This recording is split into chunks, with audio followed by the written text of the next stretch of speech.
பார்த்தீங்கன்னா இங்கேருந்து ஆரம்பிக்குது இந்த தென்னஞ்செடி. அந்த புளியாமரம் பார்டர் அப்படியே போனீங்கன்னா அந்த லாஸ்ட் முன்னாடி பார்த்தீங்கன்னா அந்த வேப்ப மரம் ஒன்று தெரியும். இதோ இங்கே இருக்க வேப்ப மரம்.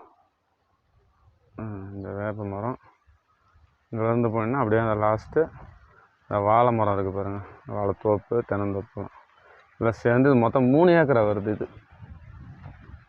3 ஏக்கரா அழகான பண்படுத்தப்பட்ட நிலமாக தான் இருக்குது. புதுசாக வச்சுருக்காங்க தென்னந்தோப்பு. அருமையான இடம். அந்த கட்டு முடிஞ்சு அப்படி ஸ்ட்ரைட்டாக போய் அந்த வேப்ப மரம், அந்த வீடு, அந்த ஒரு பில்டிங் இருக்கு பாருங்க, வீடு ஒன்று, அதுவும் இதில் வந்து இந்த இடத்துக்கு சேருது. கிட்ட பாரு.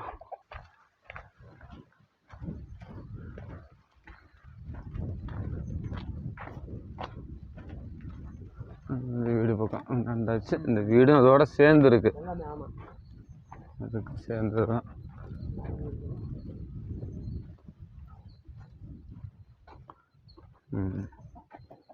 தோட்டம், தென்னந்தோப்பு, வாழைத்தோப்பு, அந்த அந்த கரைச்சி, இந்த தென்னந்தோப்பு முடிகிற வரையும் எனக்கு தெரியுதான்னு தெரியல. இருங்க, லாஸ்ட்டில் தென்னை மரம் தெரியுது பாருங்க.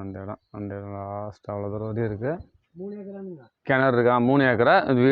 வீடும் இதில் சேர்ந்துருக்கு. 3 போர்ஷன் இருக்கிற மாதிரி இருக்குது வீடு. கிணறு இருக்குமா அந்த பக்கம்? இந்த கிணறு காட்டிடலாம். பார்த்து நான் போகிறேன்.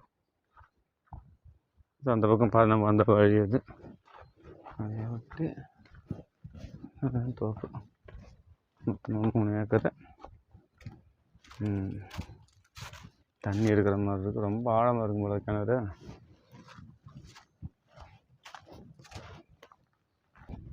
மிளகாலாம் காய போட்டுருக்காங்க. எந்த பக்கம் பார்த்துன்னு தெரியலையே.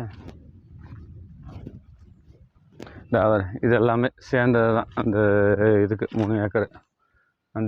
அந்த தேக்கு செடி வரையும் மாமரம். இது கிணறு. எந்த பக்கம் பார்த்தாலும் தெரியல. ரொம்ப ஆழமான கிணறாக இருக்கும்போது தண்ணி இருக்குது. அதுதான்